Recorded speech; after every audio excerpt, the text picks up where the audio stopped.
text me and I'll text you back. Text me and I'll text you back. Text me then I'll text you back. You text me then I'll text you back. Text me then I'll text you back. TikTok, you don't stop. I will help you make your paper stack. Where you at? Where you at? Where you at? Where you at now? 205-964-5243. You know. 205-964-5243. You know.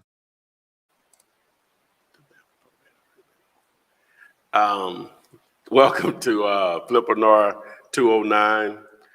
We're here to talk about real estate investing with a strong emphasis on wholesaling real estate. Got the full original crew in here tonight. Both lovely ladies, Renikia and Adria AP. You got my name? Yeah, Adria. I want to know if I want to say AP or Adria. Oh. Okay, so but we're here to hopefully add some value to your life on your journey pursuing this real estate thing. And but we're here to answer your questions. If you want to jump the line and get your questions answered live on the live stream with Renikia and Adria and I, just text the word Gator. You're going to receive some instructions back, simple instructions on how to be added with the link. And you get pushed to the front of the line and get your questions asked. You can actually ask multiple questions. Oh, neither one of them. Okay. I got it.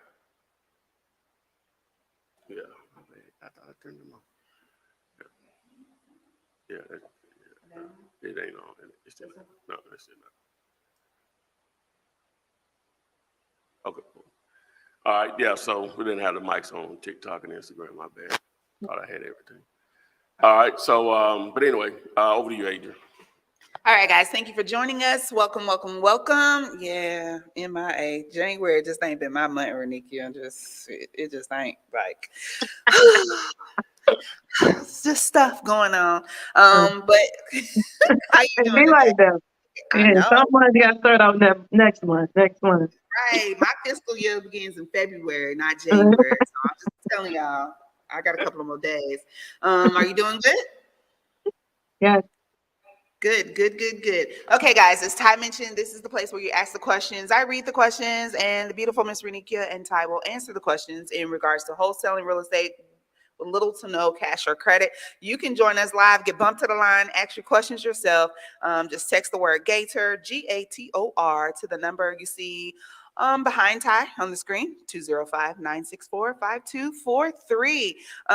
Thank you guys for going ahead and starting to load up your questions. Jesse Kahuya, I see you. Muna, Unique Relaxed Noise. Harp, I see you. $1 Billion Diva, welcome. Hey, Israel, Chantel, Craig Lewis. I'm sorry, that's Craig. Oh, you spelled Craig like Greg. That makes so much sense. Duh. Okay, I see you guys. And then over on TikTok and Instagram, what's up, good people? Corn_Watkins, I see you as well. Post those questions so I can read those. So let's see here. Let's jump right into this thing. I have a question. How do I properly get started on wholesaling? Well, you're doing it. Unique Relaxed Noise. You're educating yourself. You're here. You've joined the platform where you can ask questions and get some answers. If it's new to you, what you think about that, Renikia? How do I properly, she said properly, get started on wholesaling? I think you hit it on the head. It's all about education.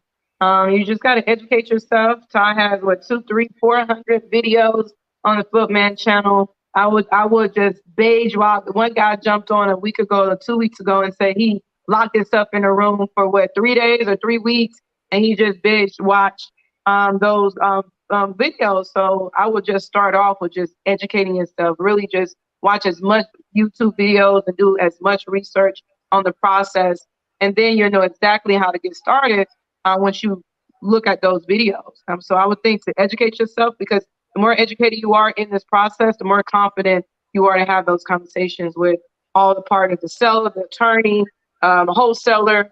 You're able to feel confident with putting those properties on a contract because you know what you know and you know how to execute it. What do you say?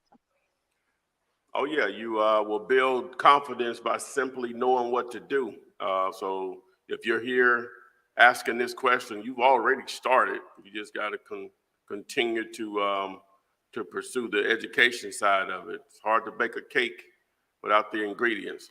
Here are the ingredients.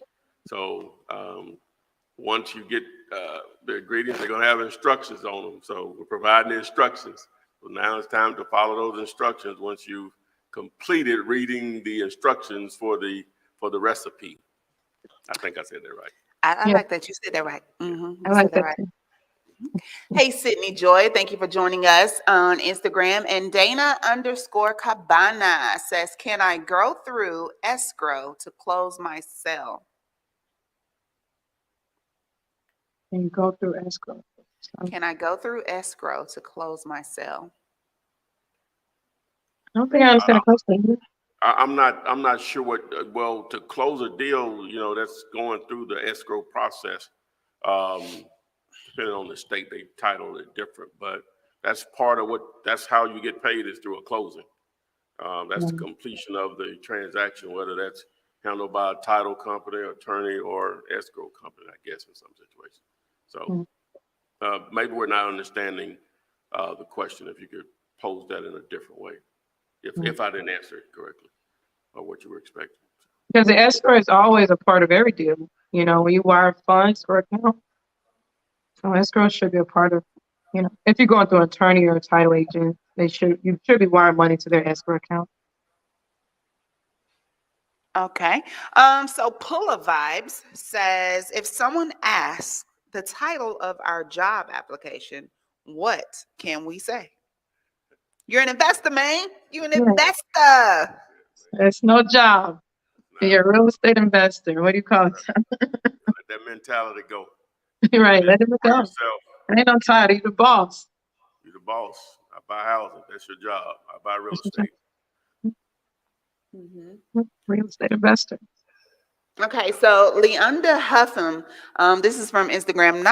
I'm gonna read it. I'm not sure. I started it and I stopped because I wrote my own contract without a buyer. Is that normal? Lord, I gotta piece these questions together. Let me see. Well, do you have a seller? So I'm assuming you had a seller. You buying it from the seller, but you don't have an end buyer. I Okay, wrote my good own question. contract without a buyer. Are you trying to sell your own house? I mean, it doesn't.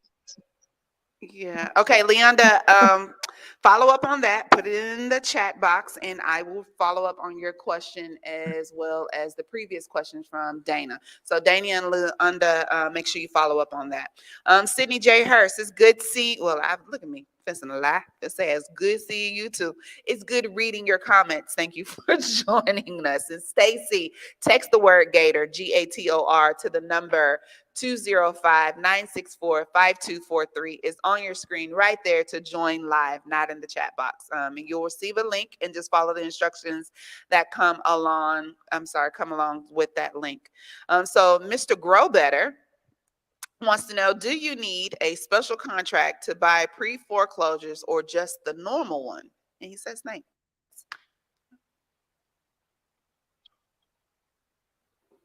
No. Pre-foreclosures? Pre-foreclosures are pre-foreclosures. So there's before it gets to the closing. I mean, before it gets foreclosed on. So usually you can almost work directly with the homeowner when it's in pre-foreclosure status too. Usually you're gonna use whatever contract you have until it get foreclosed on. Once it get foreclosed on, and then the bank kind of takes full control. In order to sell it, you got to go through a realtor or broker, and then you would need to use their farm, your realtor farm form after that. But prior to it being foreclosed on, you should be able to use whatever farm purchase contract you want. Yeah, just a normal purchase and sales agreement. Won't be anything special. Now, if it gets to a point where you're going through a short sale, then I think most lenders are going to want an agent involved. So at that point, they're going to want to use, the purchase and sales agreement that agents will only use, which has been approved by whatever board of realtors they're operating under. So. All right, _Kita 333. This is from TikTok. You are in the same boat as probably a lot of individuals here with us tonight. Her comment was, I don't have a lot to start, but I do work a full-time job and I want out. Oh, she Mm. want to drop that 9 to 5. Mm. Okay. To be What do honest you? with you, we all started like that. You know, we all started with nothing. No, I mean, many people, and you know, we all start right there. You know, it's the decision that you make to change it is where it matters. Because, you know, I was always taught to use what I have to try to get what I want. You know, so at the end of the day, you equip with everything you need right now to take that next step. And then once you take that next step, you're gonna be equipped with everything you need to take that third step. The key is that you got to take that step. And keep stepping. So You keep I stepping. was asking about, does she have enough time to do it? So, No, she just said she wants to quit her full-time job to do this. And oh, she I just was said, don't do it. Don't. Oh, Renee, he just pull out the time. It's 168 hours in a week. yeah, that's the question. Yeah. I was trying to make sure. She said she don't have much, so maybe limited time, limited resources, and she Yes. wants to make it work, which I think a lot of us start there. Yeah, Yeah. I'm telling y'all, don't say y'all ain't got time. Don't say you ain't got time. We on the same page. So I was like, oh, you said you got time? No, It's no. all good. Don't get him started. And that was for Keita 333. Keita, we're okay. You can make it happen, baby girl. Okay, so Leonda, thank you for following up. She's, oh yeah, I did say your name right. Thank you. Okay, the follow up was, I had a seller under contract, but I wrote the contract myself. I wasn't too confident in that, but I didn't have a buyer, so I backed out. Is this normal? Well, you're going to be the one to do the contract. You're going to be the one to prepare the contract with the seller. Now, sometimes when you're dealing with buyers, they may prepare a contract and send it over to you. That's more common than not. But as far as you and the seller, you're the one preparing the contract and sending it over to them. So you did the right thing. I don't know what you used, what source you used to fill out the contract, but I have multiple videos on how to fill out the contract for sellers and buyers. You can text the word contract to the 205-964-5243. And then that response you get back is going to be, number one, access to the contract for free. And then it's going to, like I said, it's going to be an instructional video on how to properly fill it out for motivated sellers and for cash buyers / end buyers or whatever. So, and also how to get it signed electronically. So, you know, hey, if you would have made a mistake on it, you know, you'd have went to a seminar that's more valuable than probably anything that I can teach you, because it would have came from experience. So, but yeah, but those instructions and the contract that I give away is available to anyone who wants it. So. All right, there you have it, guys. That free copy of that one-page contract that Ty's been using since the beginning of his wholesaling career. Like, use it. Keep it simple. Okay, next question is going to be from Victor Negron. Hey guys, when it comes to virtual wholesaling, do you guys recommend to stay with one state or do multiple states at once? So that's probably going to be like, can you stretch your resources that way? Yeah. Can you, your focus? Like, Yeah. what's the answer to that one? If you know, if you got the resources and the organization to make that happen, do it. You know, that's nothing to talk about. We all, yeah, make it happen.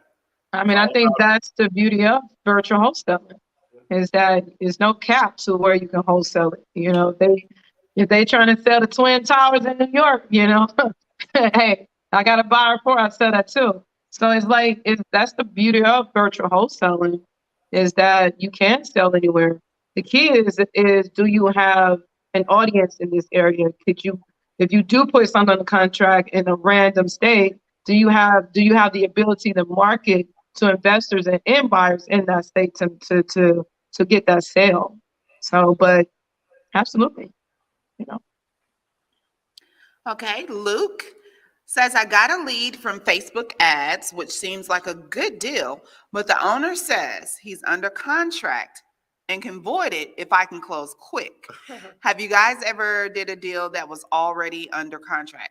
Can you send the text out? That's interesting. So he have a contract.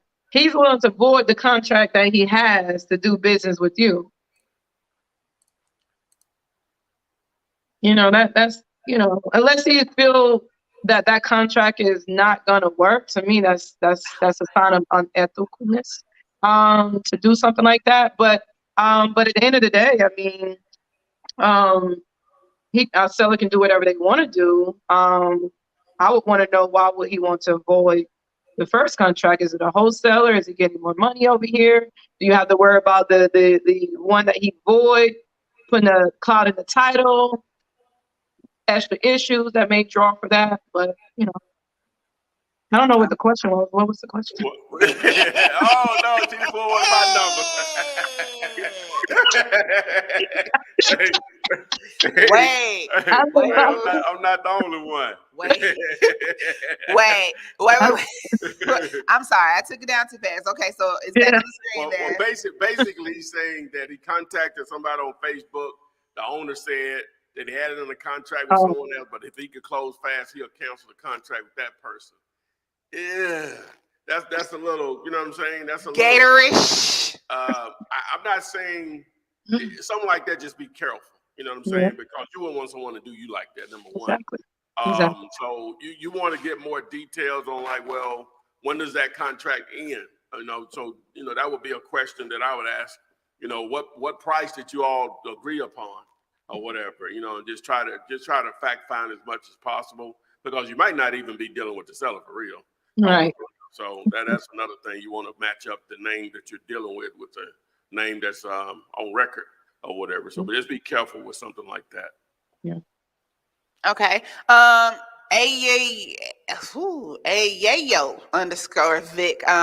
Yes, the contract that's provided for free does work in Texas. Yeah. Absolutely. Okay. Let's get back over here. So Malcolm Jamal, hey Malcolm, he joined us 2 weeks ago when I was here. I wasn't here last week, which y'all know that because I wasn't here, but I'm gonna be here from now on. I'm just saying. Okay, so he says, hey Ty and ladies, the question is, have you done any creative financing such as a subject to or over finance? And if so, how did you present it to the potential seller? What's an over finance? He's probably talking owner. He probably meant owner. Oh, it must be a typo. It's typo. Okay, my bad. I'm thinking he probably meant owner finance. Okay, typo. Okay. I'm not. I haven't. Maybe a couple, and as long as I've been doing this, maybe a couple subject twos. Really not my lane. I did just make an offer on a property. Was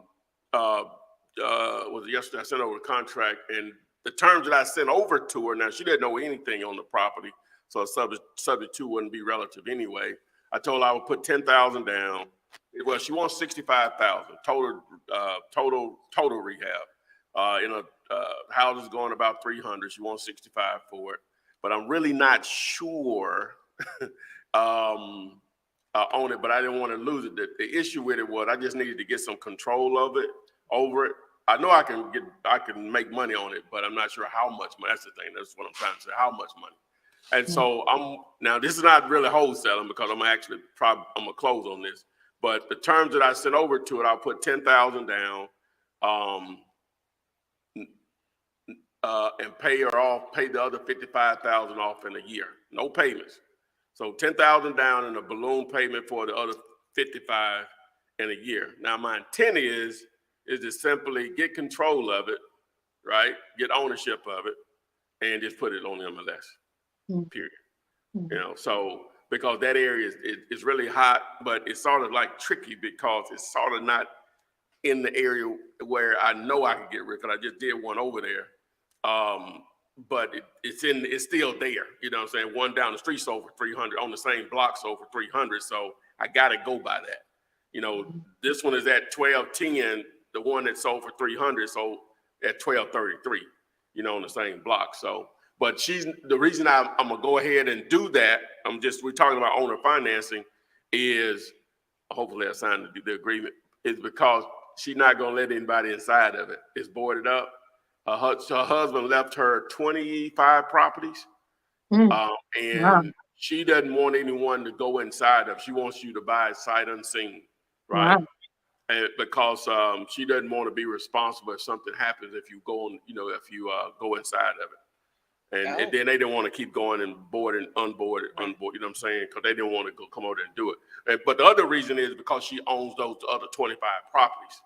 and she wants to get rid of those too. She said that was her husband's thing. That wasn't her thing or Wow. whatever.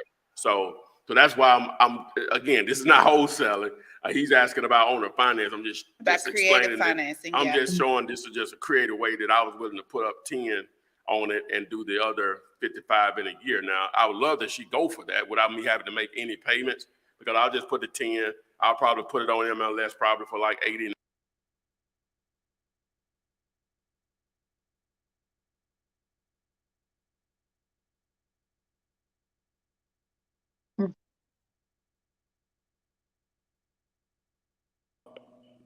There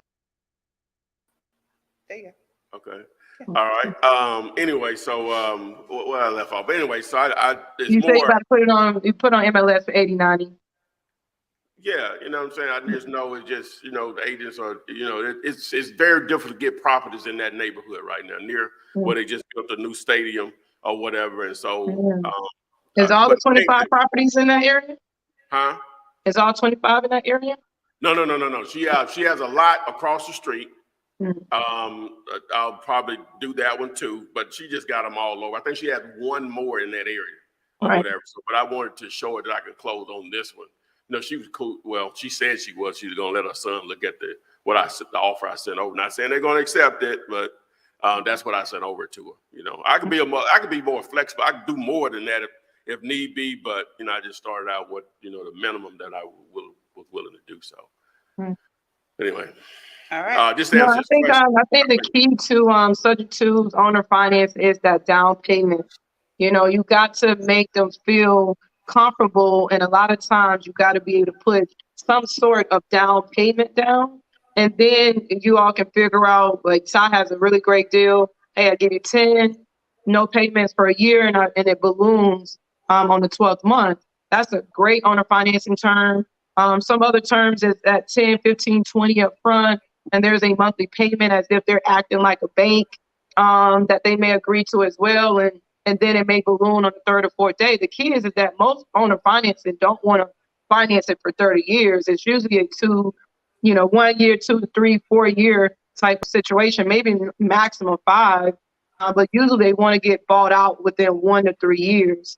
So that should be somewhere in your agreement, that lump sum and that balloon payment in a matter of a year to 3 years, to make it enticing for them to want to do some type of owner financing like that. Yep. All right, guys. Thank you. I see y'all continuing to join us on this live flip tonight. Make sure you follow Ask Flipman across all social media platforms and hit that like button and subscribe. We have our first person that's joined us tonight, and it's Sparkle. Sparkle, you ready? Sparkle look like she's talking to somebody else. Here we go. Okay. Sparkle, you ready, Sparkle? Just a second, I got it double or something. Okay, that's okay. Turn down your sound and volume, and then I'll come right back. Okay, so we'll bring Sparkle back on in just a second. Eric, my movie quote guru. Hey, I haven't seen you in a while. He says, "Good day, A," and of course, Rennie the Pretty and Flips. Okay. Brandon Perry says, "I'm new to the game and I'm trying to get going. So good. Kudos to you for starting. I found a few properties through Driving for Dollars. They're for sale by owner, but they have tenants. Is that hard to deal with?" No. I mean, of course, you have to determine what is the best case scenario. Is it better to keep it as a rental property? And so your end buyer may be investors who's looking for turnkey properties. There are a lot of investors that you can sell cash flow to, and they want to buy rental properties as cash flowing. So that could be a rental investor, or you may determine, hey, this property is really worth, 200, 300,000 once it's fixed up. So it is a great property for a flip too. So you have the ability to really sell to both in a case like that. So yeah, it's the rental investor or a flip investor, if there's enough equity in the deal, will be your end buyer. All right, Brandon, hopefully that answered your question there. Sparkle says she's ready. So, hey, Sparkle, how you doing? I'm okay. How are you guys doing? Hello. Hello. Thank you for joining us. Where are you calling from? I'm calling from California. Okay, Kakalaki. Okay. How you doing? And what's your question? I'm doing okay. So I have a question because I just kind of ran across a Flipman recently and I started watching videos, gained a bunch of information, took a bunch of notes, and I just kind of like jumped out on a limb today. So I had found a property, apartment actually for sale, and the apartment is actually selling for $1 million. So when I did the comps around there, all the properties in that area are kind of running 1.2 million and above, some, you know, right around those numbers. So I actually reached out to, because the owner had advertised that he was basically, I mean, he was the owner. He's, you know, I reached out to him and come to find out that he has it listed with Zillow. So he does have an agent. And when I started trying to like kind of find out why he was motivated to sell the property and everything, she told me that she wasn't the owner, but she was an agent of his, and he was paying them a very small fee to, I guess, work with them or what have you. She wasn't able to give me much information about the property, but I was questioning her with the questions that Flipman has listed that, you know, we find out why they're motivated, you know, verify the address. I was going through those questions. And so she told me that she would contact him, find out the information that I'm asking, and get back to me. And so I'm just wondering, should I pursue this? Because I'm not actually dealing with him unless she has him to call me back. Do I keep pursuing this, or I'm not absolutely sure? My other question was, I looked at the ARV, and when I looked at it, I'm just assuming because the building was built in like 1959. It appears that from my research, there hasn't been any renovation. So I figured it would need at least maybe 50,000 or less. I did the calculation with the using 70%. I used 100 for the square feet. The apartment building is like 5,000 square feet altogether, 6 units.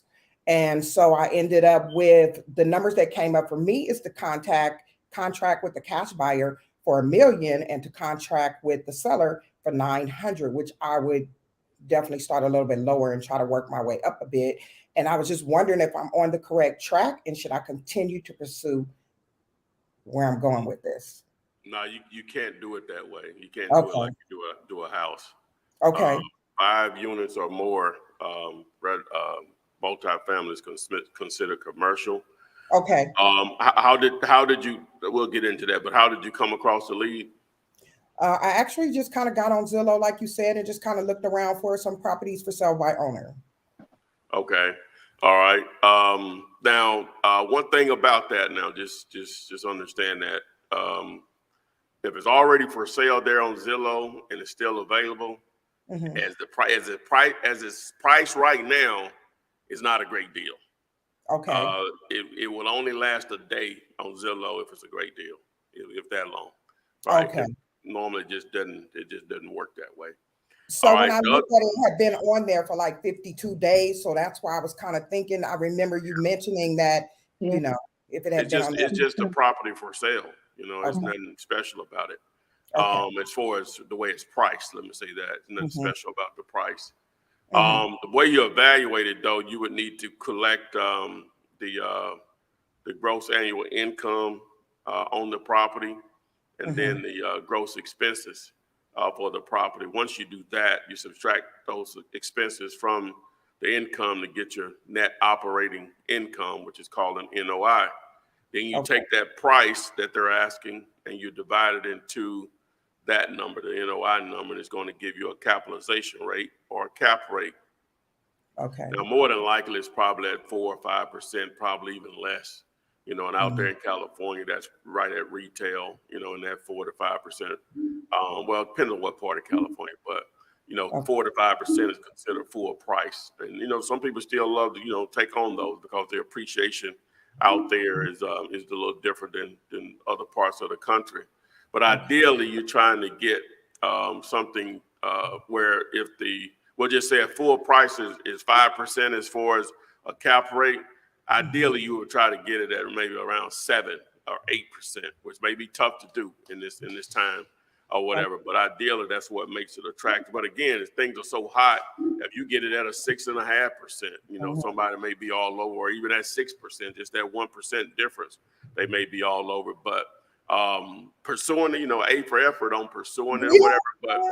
But definitely collecting the information, you still would need that information. Well, what you need to evaluate it, you'll need the last 12 months of, well, we're just in January of this year. So really you can just get 2021 profit and loss statements, 2020 profit and loss statements, and 2019 profit and loss statements. Okay. So basically that's giving you the last 12 months, and then it's giving you the 2 previous years. Normally what you'll do is you'll say, can I get the last 12 months of financials, profit and loss statement? They call it a trailing 12 or T12. But again, since we're in January, so you're really just getting all of 2021.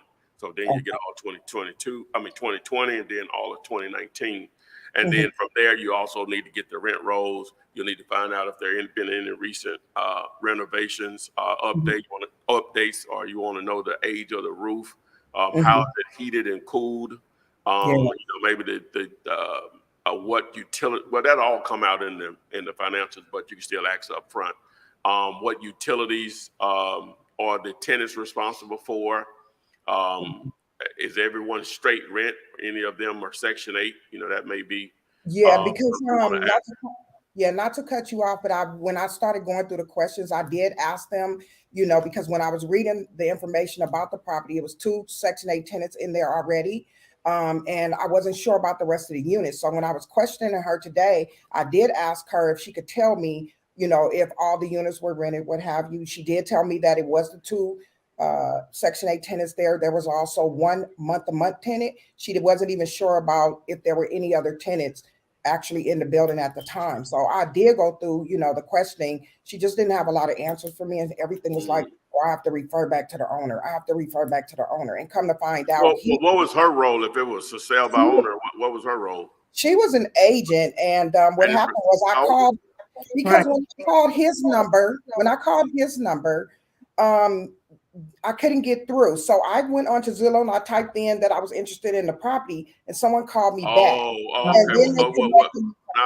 Okay. Now what has happened is Zillow has it set up that if it says listed by owner, they'll have their information there, but they give agents an opportunity to market that way. So if you fill out the form, an agent will just get that lead, and they'll act like they already have that relationship with the owner. No, you're giving them opportunity to insert themselves into the deal. She probably didn't even know it existed or whatever.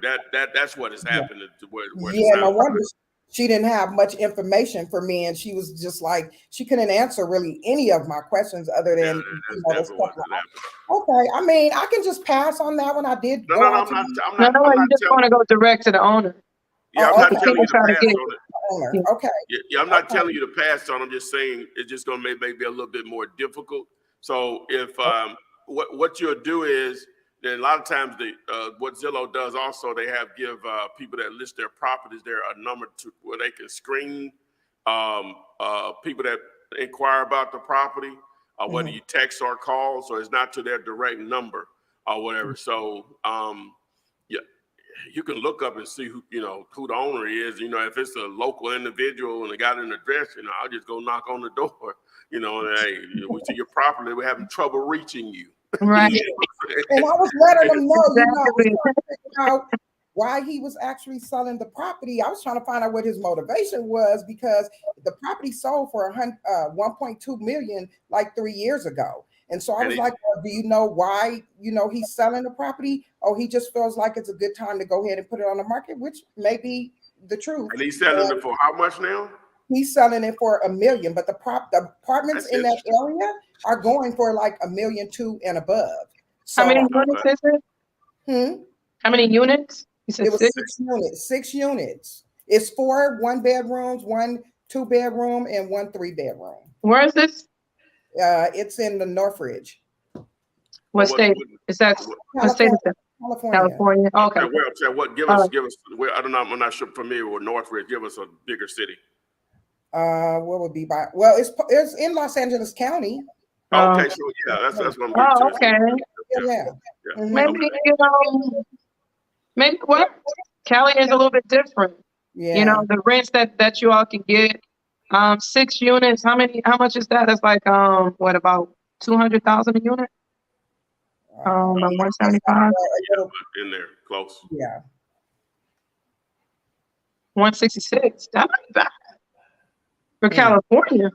Mhm. 166,000. But you are talking about a 1 bedroom. What is the 1 bedroom rent for? I think the 1 bedroom was renting for 1,200. Oh wow, that's not good. Yeah, and I think the 3 bedroom was renting for 2,000 because For the rents two. are so very high. I mean, that's you know, The and rents are high. yeah, and I thought that even with the if they did do a little renovation, I mean, typically out here, I mean, the rents are just so they're just But ridiculous.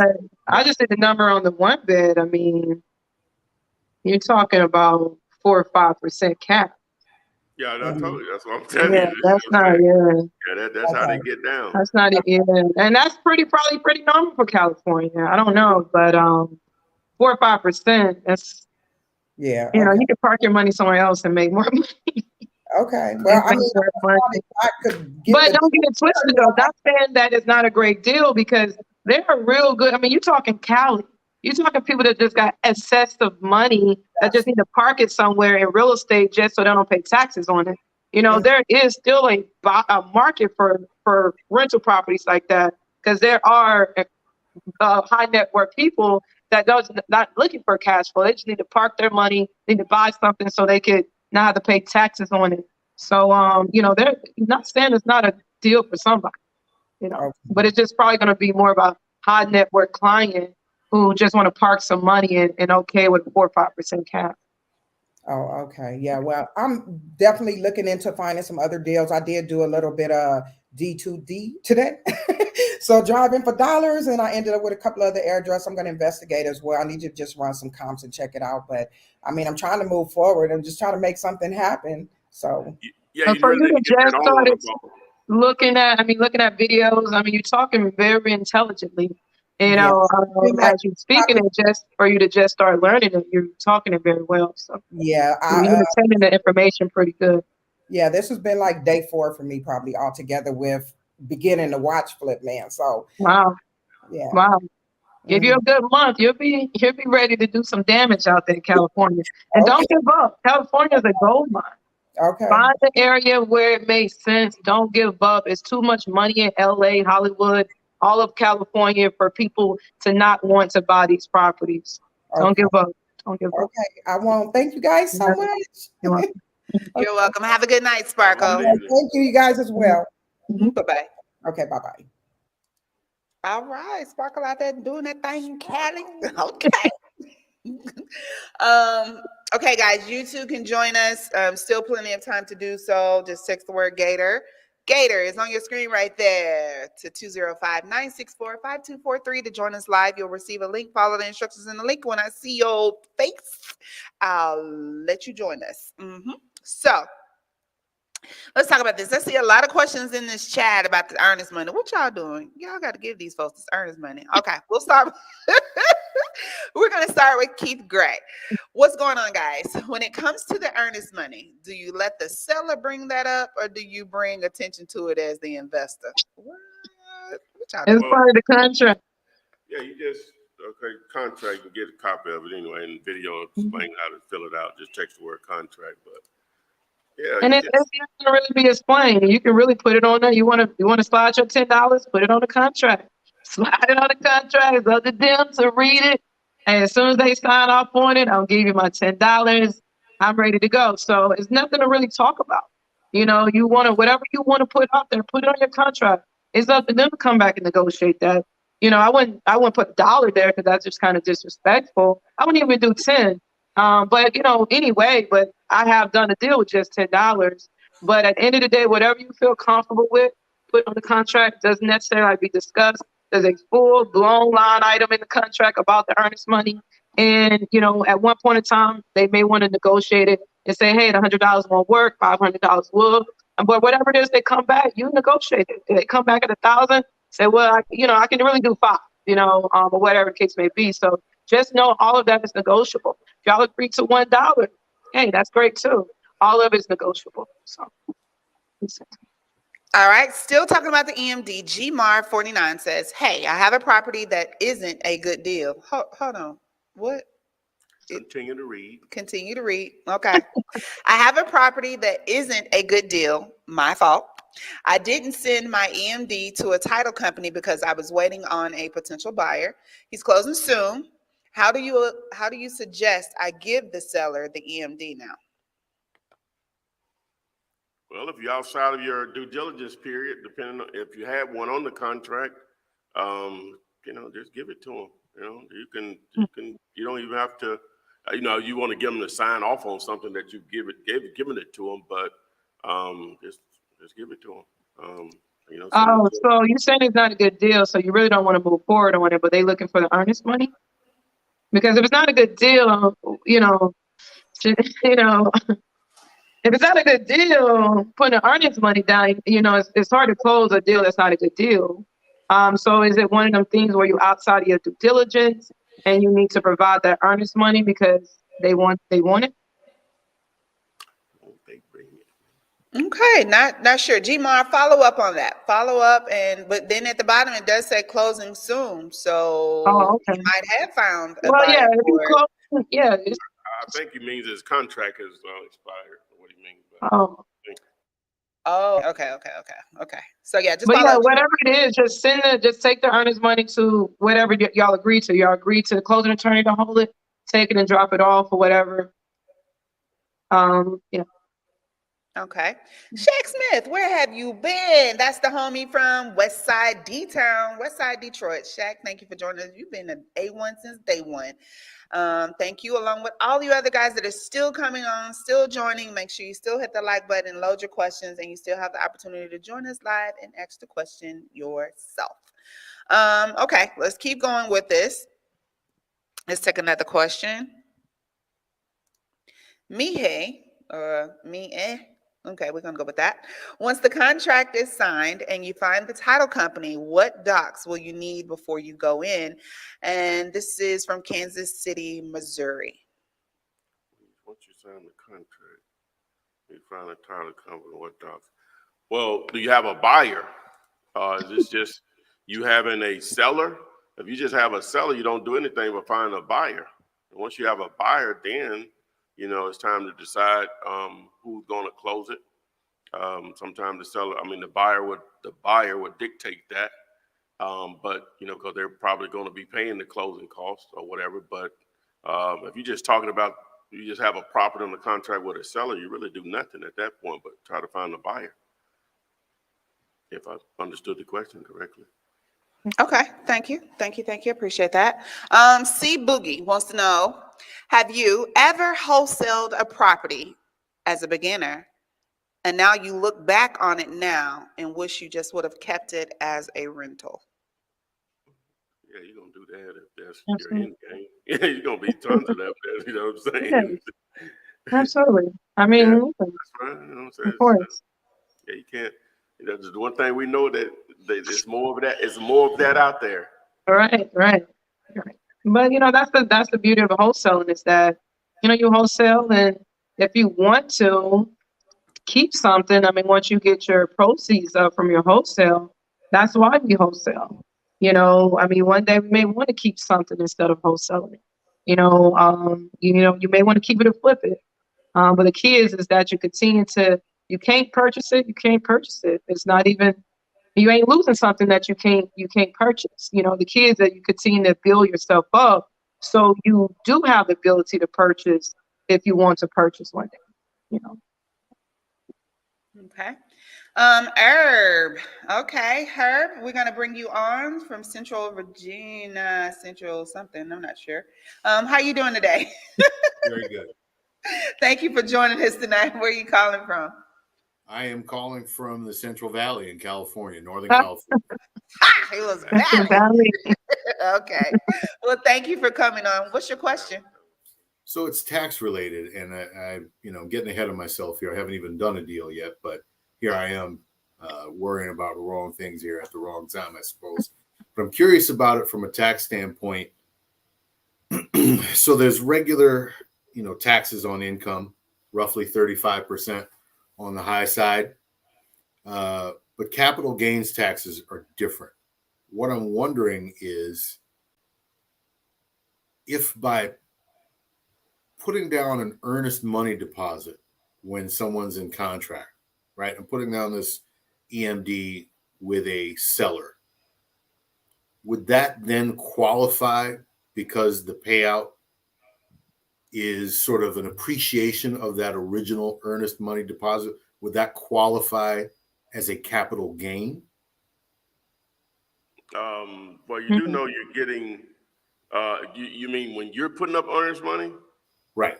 Yeah, when you're putting up earnest money now, even whatever the number is, you technically are getting that back. And no, technically you are getting that back in the deal. It just, like if you're going to have a $20,000 assignment fee, then $1,000 of that technically has already been put up with the earnest money. If it was $1,000, just use easy numbers. So, So whenever you close on it, you get 20,000. So you get the 19 plus your 1,000 back. So it's not like, I don't see how that would make a difference as far as capital it's gain. not. Your earnings money won't be considered capital gain. Yeah, it's all based on the total 20,000 that you would get as the assignment fee because that's the actual income, because you're getting that back. I do understand that part. Let me see if I can clarify just one more shot at it. Yeah. So, for example, when you're making an investment in, say, the stock market or the commodities market, right? You put up $1,000. That investment morphs into $20,000. Let's continue to use those. Oh, I see what you're saying. No. And so that's considered an investment, and it then qualifies as a capital gain. Does this work similarly? No. That's not because it's not the same thing. It's I'm not not the a same. tax attorney or CPA by no means, but I know that's not the same thing. That's not the same thing. Okay. No, it's not considered capital gains. I mean, it's honestly business income. So it's taxed as regular income. Business Income. And do you know roughly what that rate is? Does that differ around the country? I mean, on average, you're talking 17 to 35%. But the key, that's why we operated our business, because that's the beauty of operating in the business. You're able to lower your tax liability by writing off expenses. What expenses was associated with you getting that assignment fee, which is a transaction fee. Correct. What expenses? You did marketing costs, driving for dollars, maintenance. There's expenses associated with that. You're able to write those expenses off, which allows you to lower that tax liability. That's the beauty of buying in and out in an entity's name, because you're able to offset those taxes. Okay. Thank you so much for that. I appreciate it. Well, thank you, Herb. Thank you for dialing in with us tonight. Continue to join us every Thursday, and good luck on your wholesaling. Thank you. All right. Bye-bye. Good night. All right, guys. Y'all better get in like Sparkle and Herb if you're trying to get your questions answered yourself. I have the title of this particular Flippinar is Why People Sell Houses Cheap. Let me run through that really quick. Go ahead with the next question. I'll pull up the little list here. Okay. I wanted to do that tonight. We normally don't do it on these. Okay, you didn't answer the question, what documents are needed when closing a deal? Oh, just a purchase and sales agreement. Yeah. Now, I have another layer with my closing detail sheet, but it is not needed by no means. But really, you just need a purchase and sales agreement. This right here, contract, boom. Yeah. Because the title company is going to find everything else. They're not going to ask you to bring that to the table. They're going to do their research on themselves. That's why you're employing them to find out and to figure out all the other documents. They'll have those. But so basically, the A to B, B to C, and then that closing detail sheet would be all you need to provide, Don Mega. Hopefully, that answered and cleared that up there. Yeah, you ready? Go ahead. Oh, no, it's tripping. It's tripping. Okay. Oh, I got it now. Okay, go ahead. All right. So why do people sell houses cheap? That's the title of this particular Flippinar.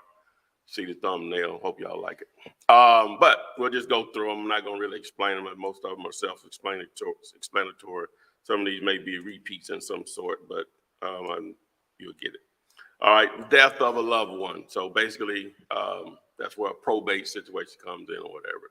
liquidated assets, inherited property, sort of goes back to the death of a loved one, job loss, a bad mortgage, bankruptcy, medical bills, extensive repairs, they're retiring, judgments, structural issues, relocation, downsizing, divorce, liens, trouble selling, behind on payments, owe taxes, no equity, disability, bad tenants, pre-foreclosure, expired listing, code violations, fire damage, condemned property, ugly house, which can go back to repairs, of course, environmental issues, title issues, hoarders.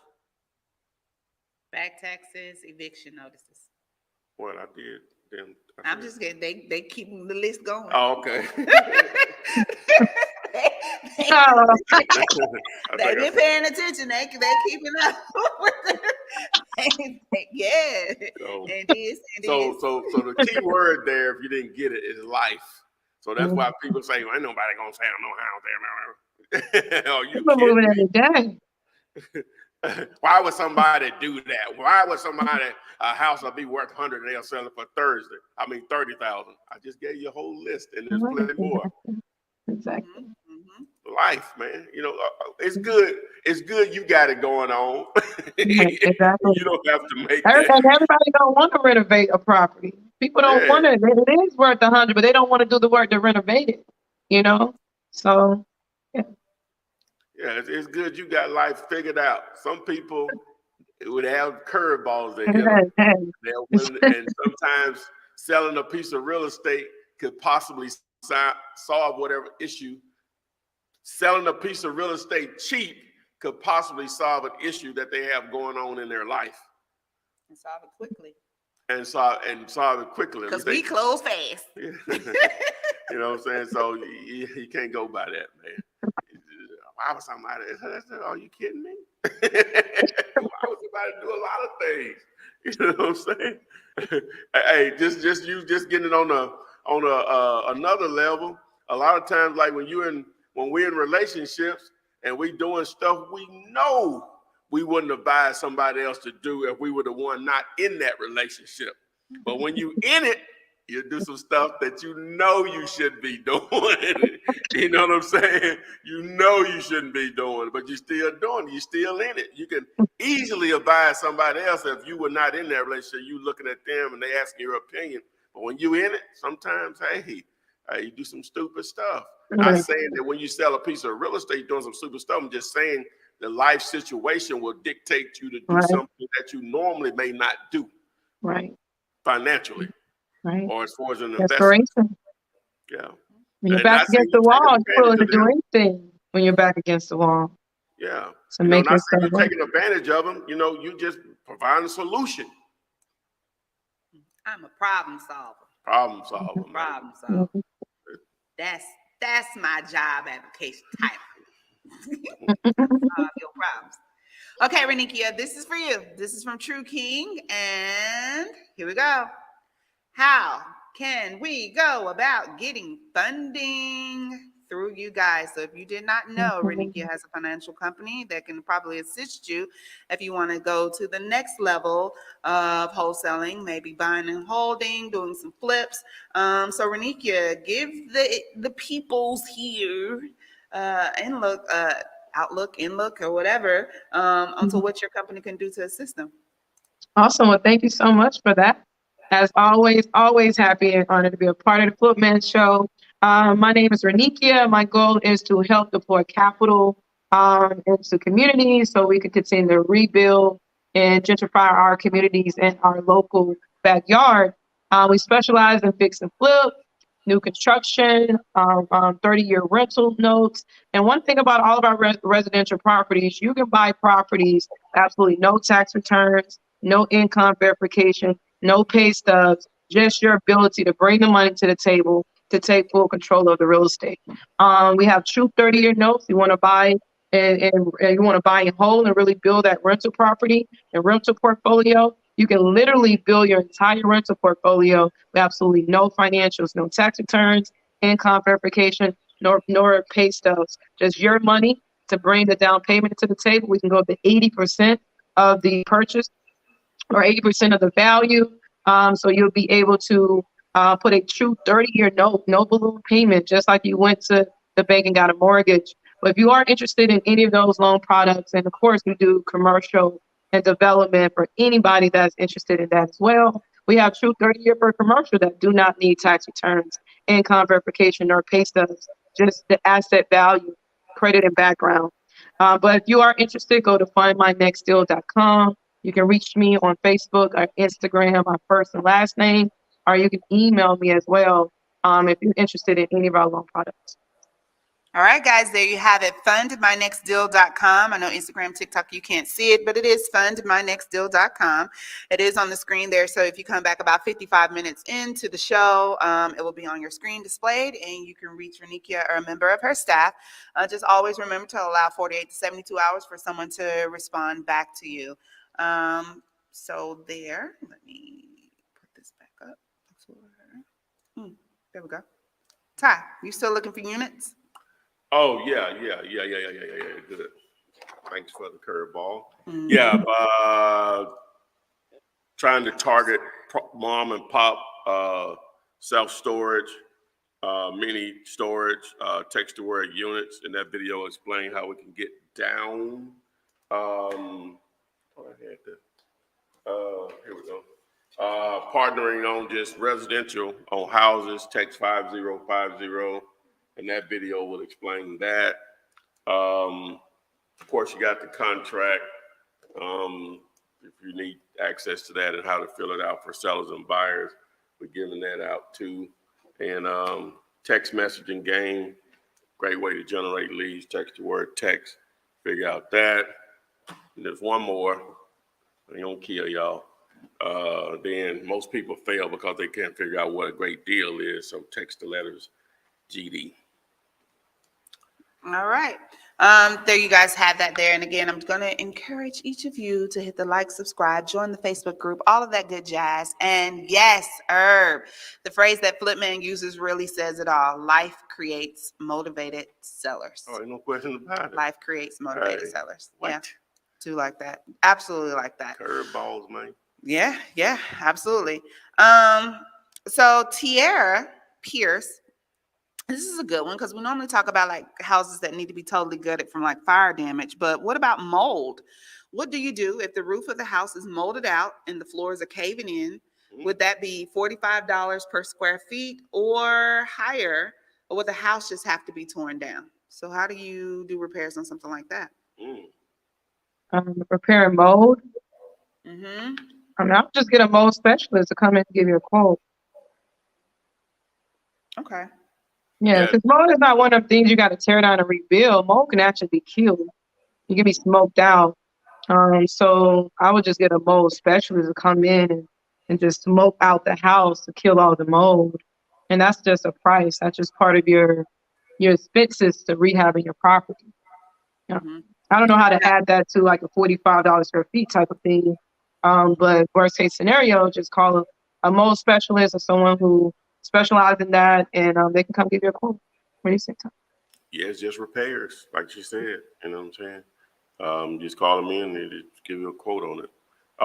Now, you said the flooring was going in. Yes, also. that the floor was caving in. Floor was caving in. So now, then you could just, a lot of times with stuff like that, you can use $45, $50 a square foot, whatever. But, what is the ARV? If it's in a $100,000 neighborhood, square footage, 1,500 square feet, it ain't going to make sense.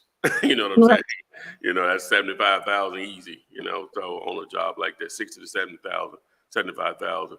But if it's in a $400,000 neighborhood, then, spend 100 in it, 120, depending on what you get it for, it still makes sense if enough equity is there. So still just going to boil down to repairs. So. Okay.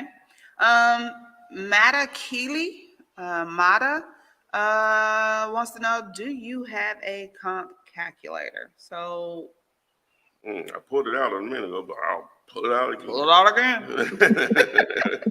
Yeah. So if you text the letters DC to the number, that video will explain. But the letters GD that I put up here, that video goes through that entire process. I think that's the one.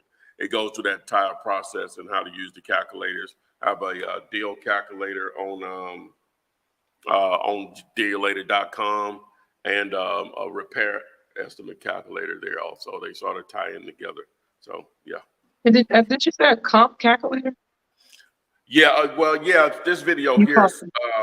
it actually doesn't go into the comp. So this is one, if you're trying to figure out comps on the property and how to determine the ARV, I guess is what she's really trying to say. Then Right. you need to text ARV to the number, and that video will explain. So. Okay. Okay.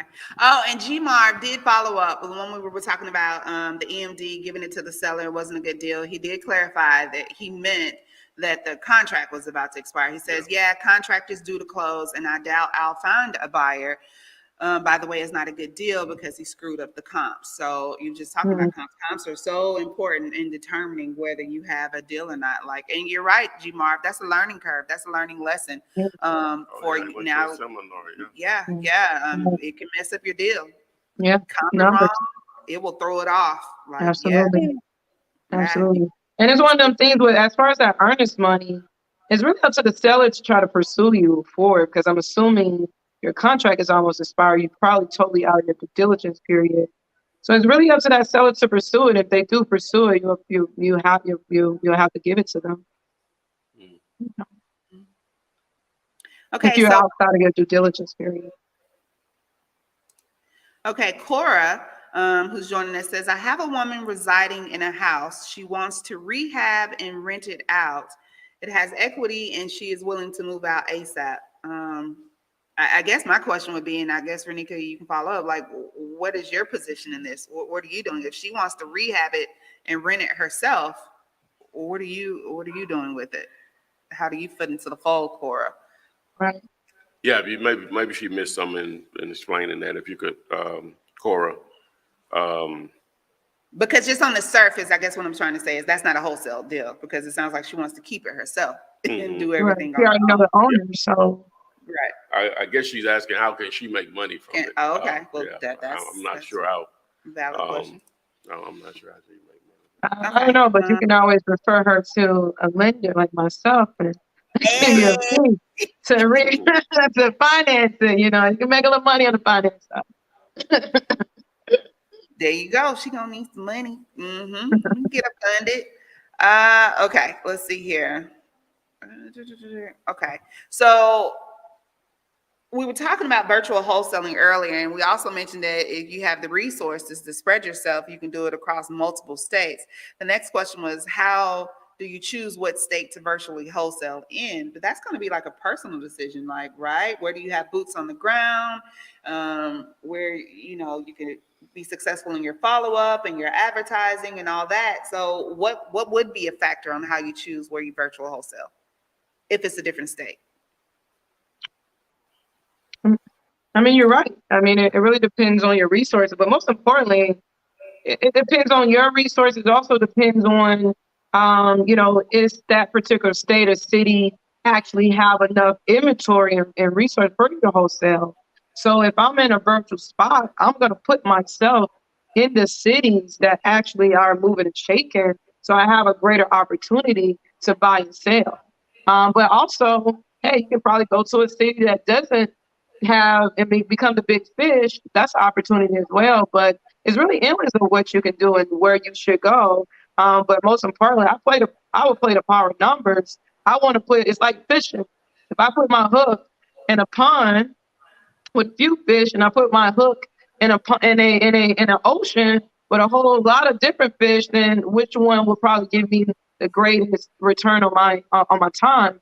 So I'll focus on the numbers and putting myself in position in the area where I can really do numbers. But what do you think? You're trying to catch a whale, not a catfish.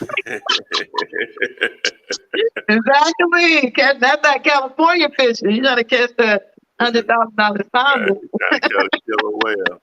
But, Yeah. So If you're targeting a particular market or trying to choose what market to target, the first thing is I'm going to identify some decent sized cities of people that I possibly know. If that's not a situation where you don't know anyone in any other city but the one you live in, okay, then now you're going to just choose cities at least with a metro population of 250 or more. All right, and from there you're gonna use the power of the internet and start networking your butt off to try to hopefully gain the confidence that you're going to be working with someone that's going to want to work with you and be honest, such as maybe a real estate agent, another wholesaler, or just real estate investor in general. Use the power of Facebook groups, LinkedIn, Instagram, all of the social media to try to network and find someone like-minded that wants to, capitalize on the opportunity of you generating income for them, whether it's through leads or whatever your knowledge or resources may be or your expertise may be. But the main thing is you get some help. Now, you don't need just a whole lot of help in reality, but just some help, in those markets, just boots on the ground. Hopefully, again, someone that you can trust. Okay. 900 Prada has a good question right here. Typically, when you see a lot of bandit signs in your area, like right outside your door, is that a good market to put your signs in too? Normally, because that means they're working. Normally, that's what it means. Normally, that means you can get away with them too, meaning they're going to have some life. You put yours up, they should stay up, quite a bit of time. So yeah, that's normally what it means. Because most people just not spinning their wheels out there. You know what I'm saying? That's if you see the same signs and they've been up for months and it seems like they are always being replenished. Oh, they definitely are working. Right. Okay. Let's see here. Thank you for answering that. Flip.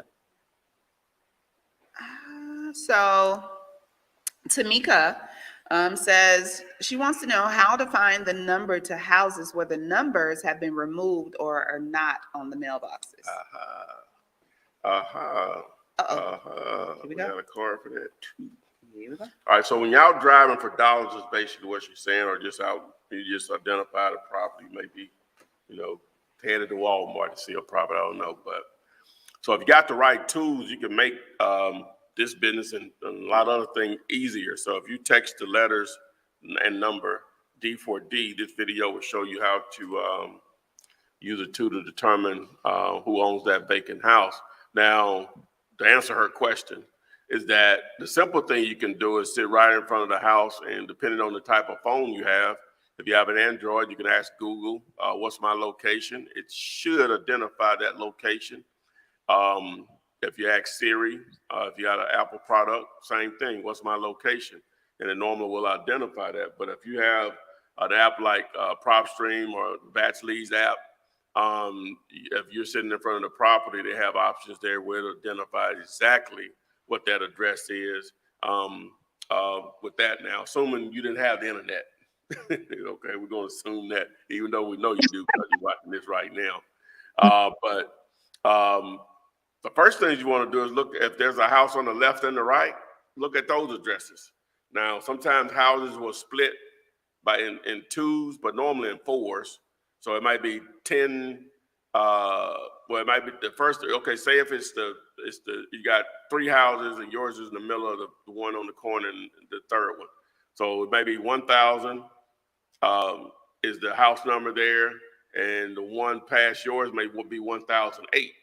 So yours is probably 1,004, right? As far as the house number. That's normally how it works. Now, sometimes you may have a lot in between, and that may throw it off or whatever. And then you look directly across the street. A lot of times, if yours is 1,004, but you don't know it, the one across the street is probably 1,005. You have evens on one side, odds on the other side. That's a simple way of figuring it out. Now, if it's a situation where there's no house number on either one of them, then you're going to have to probably go down the street a little farther or whatever, start counting back or whatever. So you should be able to figure it out.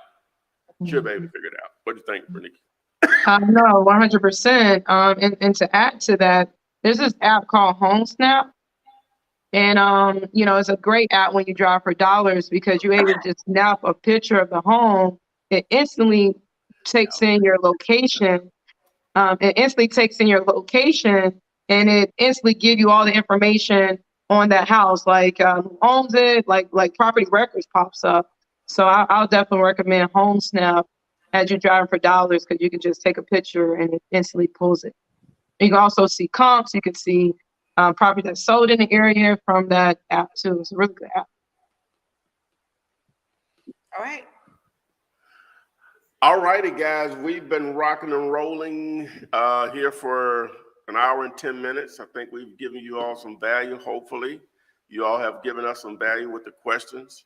Also, if you didn't get your question answered, post it in the comment section of any of my YouTube videos, and I answer those on a pretty much daily basis. Make sure you follow on TikTok, Instagram, Twitter. It will go into replay mode when we finish here. The best experience is either on YouTube or Facebook. I'm going to say YouTube, even if you were watching it on TikTok or Instagram. So just go to YouTube and do a search for Flippinar 209, and it should pull right up. But anything you want to share, baby girl, before we get out of here? I don't know. I think today was a great live. Definitely look forward to next week. Boom. So we'll see you guys on the Flip side. flip side. Text me and I'll text you back. Text me, and I'll text you back. Text me and I'll text you back. You text me, then I'll text you back. Text me and I'll text you back. TikTok, you don't stop. I will help you make your paper stack. Where you at? Where you at? Where you at? Where you at now? 205-964-5243. Now you know.